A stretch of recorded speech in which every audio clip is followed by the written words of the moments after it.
आपने अक्सर लोगों को पिंडदान करते हुए देखा होगा, लेकिन क्या आप जानते हैं कि पिंडदान होता क्या है?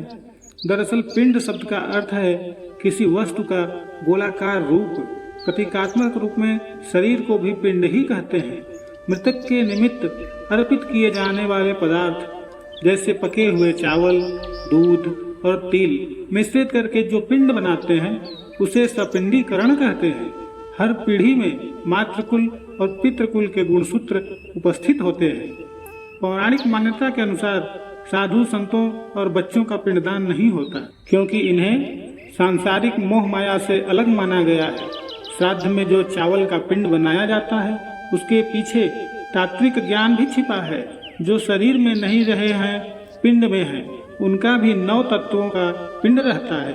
उनका स्थूल पिंड नहीं बल्कि वायुमय पिंड रहता है। बता दें कि पितरों का पिंडदान इसलिए किया जाता है ताकि उनकी पिंड की मोह माया छूटे और वो आगे की यात्रा प्रारंभ कर सके। वो दूसरा शरीर, दूसरा पिंड या मोक्ष पा सके। धार्मिक ग्रंथों में मृत्यु के बाद प्रेत योनि से बचने के लिए पितृतर्पण का बहुत महत्व बताया गया है। ऐसा माना जाता है कि पूर्वजों को किए गए तर्पण से उन्हें मुक्ति मिल जाती है और वो प्रेत योनि से मुक्त हो जाते हैं। आइए जानते हैं कहाँ कहाँ होता है पिंडदान और क्यों होता है। यूँ तो देश के कई स्थानों में पिंडदान किया जाता है, लेकिन बिहार के फाल्गु नदी के तट पर बसे गया में पिंडदान का बहुत महत्व है। कहा जाता है कि भगवान राम और देवी सीता ने भी राजा दशरथ की आत्मा की शांति के लिए गया में ही पिंडदान किया था। श्राद्ध के लिए त्र्यंबकेश्वर, हरिद्वार, गंगा सागर, जगन्नाथपुरी, कुरुक्षेत्र, चित्रकूट, पुष्कर, प्रयागराज, बद्रीनाथ सहित 60 स्थानों को महत्वपूर्ण माना गया है। शास्त्रों में पिंडदान के लिए इनमें 3 जगहों को सबसे विशेष महत्व दिया गया है, जिसमें बद्रीनाथ भी है। बद्रीनाथ के पास ब्रह्म कपाल सिद्ध क्षेत्र में पितृदोष मुक्ति के लिए तर्पण का विधान है। हरिद्वार में नारायणी शिला के पास लोग पूर्वजों का पिंडदान करते हैं। बिहार की राजधानी पटना से 100 किलोमीटर दूर गया में साल में एक बार 17 दिन के लिए मेला लगता है। इसे पितृपक्ष मेला कहा जाता है। पितृपक्ष में फाल्गु नदी के तट पर विष्णुपद मंदिर के करीब और अक्षयवट के पास पिंडदान करने से पूर्वजों को मुक्ति मिलती है। गरुड़ पुराण में कहा गया है कि गया जाने के लिए घर से निकलने पर चलने वाले एक एक कदम पितरों के स्वर्गारोहण के लिए एक एक सीढ़ी का निर्माण करते हैं। श्राद्ध पिंडदान कर्म पुत्र द्वारा ही क्यों किया जाता है? दर्शकों ने जानने की उत्सुकता सभी के मन में होती है कि आखिर पुत्र को ही श्राद्ध कर्म और पिंडदान का अधिकार क्यों होता है। जानिए, पू नामक नर्क से त्र यानी त्राण करने वाला पुत्र कहलाता है। इसलिए आस्तिक लोग नर्क से रक्षा की दृष्टि से पुत्र की कामना करते हैं और यही कारण है कि पिंडदान, श्राद्ध आदि कर्म करने का अधिकार पुत्र को प्रदान किया गया है। हमारे शास्त्र कहते हैं कि पुत्र वाले धर्मात्माओं की कभी दुर्गति नहीं होती और पुत्र का मुख देख लेने से पिता पितृ ऋण से मुक्त हो जाता है। और जब पुत्र द्वारा श्राद्ध प्राप्त होता है तो मनुष्य स्वर्ग में जाता है। एक से अधिक पुत्र होने पर श्राद्ध कर्म ज्येष्ठ पुत्र को ही करना चाहिए। अन्य भाइयों को अलग से कुछ करने की आवश्यकता नहीं। क्या शादी के बाद घर में श्राद्ध जरूरी है? अगर आपके घर में किसी की शादी हो चुकी है तो भी अपने पितरों का श्राद्ध करना चाहिए, क्योंकि जब पितरों की खुशी के वक्त याद किया जाता है तो उनका श्राद्ध करना भी जरूरी है, क्योंकि पितर तभी खुश होते हैं जब उनके लिए कुछ किया जाता है। ये नहीं कि 1 साल के बाद ही पितरों का श्राद्ध करना है। जब घर में विवाह होता है तो पितरों के निमित्त सबसे पहले भोजन या मिठाई निकालते हैं, उसके बाद ही सब कार्य शुरू किए जाते हैं। लोगों की 1 साल तक श्राद्ध करने की भ्रांति को कुछ लोगों ने दूर किया है। घर में शादी की खुशी में अपने पितरों को भुलाए नहीं जाता, बल्कि उसी साल अपने पितरों का श्राद्ध करें। श्राद्ध का मतलब ये नहीं कि घर में खुशी आने के बाद उन्हें भुलाया जाए। क्या अस्थियां घर में रखनी चाहिए?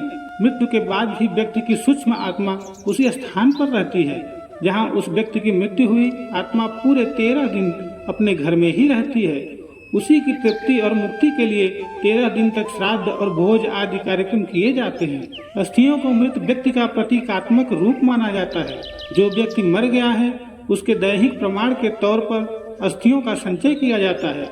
अंतिम संस्कार के बाद देह के अंगों में केवल हड्डियों के अवशेष ही बचते हैं, जो लगभग जल चुके होते हैं। इन्हीं को अस्थियां कहते हैं। इन अस्थियों में ही व्यक्ति की आत्मा का वास भी माना जाता है। जलाने के बाद ही चिता से अस्थियां ली जाती हैं, क्योंकि मृत शरीर में कई तरह के रोगाणु पैदा होते हैं, जिनसे बीमारियों की आकांक्षा होती है। जलने के बाद शरीर के ये सारे जीवाणु और रोगाणु खत्म हो जाते हैं और बची हुई हड्डियों को भी जीवाणु मुक्त हो जाती है। इनके छूने या इन्हें घर लाने की किसी प्रकार की हानि का डर नहीं होता। इस अस्थियों का श्राद्ध कर्म आदि क्रियाओं के बाद किसी नदी में विसर्जित कर दिया जाता है। अगर आप गंगा किनारे बसे शहरों में रहते हैं तो उसी दिन अस्थि विसर्जित कर दें, अन्यथा घर के बाहर किसी पेड़ पर अस्थि कलश को लटका देना चाहिए और 10 दिन के भीतर गंगा में विसर्जन करना चाहिए। 10 दिन के भीतर अस्थि गंगा में विसर्जन करने पर प्राणी को गंगा घाट पर मरने का फल मिलता है। अस्थि संचय कैसे करें? जिस व्यक्ति ने मृत शरीर का अंतिम संस्कार किया हो, उसे अपने नक्षत्र के दिन अस्थि संचय नहीं करना चाहिए। इसके अलावा शनिवार, रविवार, मंगलवार को छोड़कर किसी भी दिन अस्थि संचय कर सकते हैं। उसमें जिस दिन दाह क्रिया होती है उसी दिन चिता शांत होने पर अस्थि संचय करें, या फिर दूसरे या तीसरे दिन अस्थि संचय करना चाहिए, क्योंकि यही शास्त्र का नियम है और शास्त्र सम्मत है। पितृपक्ष में 15 दिनों तक लोग पूर्वजों की आत्मा की शांति के लिए तर्पण और श्राद्ध करते हैं। माना जाता है कि इन दिनों तक पितृ पृथ्वी पर आते हैं और अपने परिजनों के बीच रहकर अन्न और जल ग्रहण करते हैं। पितृपक्ष के दौरान कौवे का खास महत्व होता है। शास्त्रों में कौवे को यमराज का प्रतीक माना गया है। कौवे को निवाला देने के बाद पितृ संतुष्ट होते हैं। पितृपक्ष में लोग अपने पितरों को पिंडदान करते हैं और पूरे आदर के साथ ब्राह्मणों को भोज कराते हैं। पितृपक्ष में कौवों को निवाला देना बहुत शुभ माना जाता है। मान्यता है कि हमारे पूर्वज कौवों के रूप में ही धरती पर आते हैं। पितृपक्ष के दौरान अगर घर के आंगन में कौवा आकर बैठ जाए तो यह अच्छा संकेत माना जाता है। कौवा अगर आपका दिया हुआ भोजन कर ले तो यह बहुत शुभ माना जाता है। यह संकेत देता है कि आपके पितृ आपसे बेहद प्रसन्न हैं। पितृपक्ष में कौवों को आमंत्रित कर उन्हें श्राद्ध का भोजन कराने की परंपरा है। कौवा श्राद्ध का भोजन ग्रहण कर लेता है तो पितृ प्रसन्न और तृप्त माने जाते हैं। कौवों के भोजन कराए बिना तर्पण अधूरा माना जाता है। तो दोस्तों, इस वीडियो में कुछ भी अगर आपको अच्छा लगा हो तो वीडियो को लाइक करें, चैनल को सब्सक्राइब करें, साथ ही नोटिफिकेशन के बेल आइकन को प्रेस करके ऑल पर सेलेक्ट कर दें। चलिए फिर मिलेंगे अगले वीडियो में। तब तक के लिए नमस्कार। आप स्वस्थ रहें, तंदुरुस्त रहें।